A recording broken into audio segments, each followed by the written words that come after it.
محترم سامعین، ایک دن تمام دنیا، انسان، حیوان، جن، فرشتے، زمین و آسمان اور جو کچھ ان میں ہے سب فنا ہو جائیں گے۔ اللہ کے سوا کچھ باقی نہ رہے گا۔ اسی کو قیامت آنا کہتے ہیں۔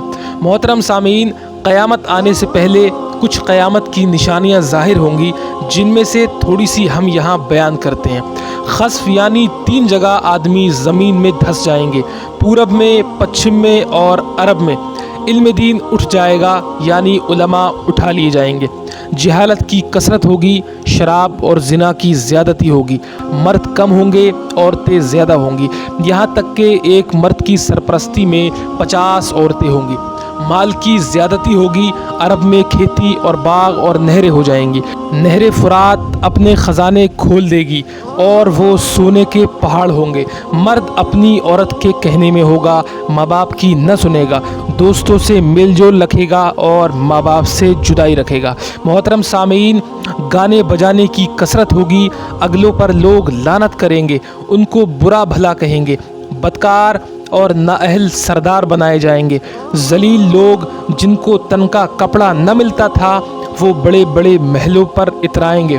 مسجد میں لوگ چلائیں گے، اسلام پر قائم رہنا اتنا مشکل ہوگا جیسے مٹھی میں انگارہ لینا۔ اللہ اکبر! یہاں تک کہ آدمی قبرستان میں جا کر تمنا کرے گا، خواہش کرے گا کہ کاش میں اس قبر میں ہوتا۔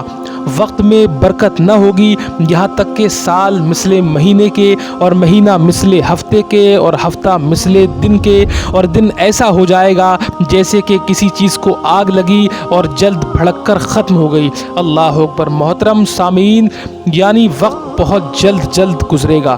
درندے جانور آدمی سے بات کریں گے، کوڑے کی نوک جوتے کا تسمہ بولے گا، جو کچھ گھر میں ہوا بتائے گا، بلکہ آدمی کی ران اسے خبر دے گی۔ سورج پچھم سے نکلے گا، اس نشانی کے ظاہر ہوتے ہی توبہ کا دروازہ بند ہو جائے گا۔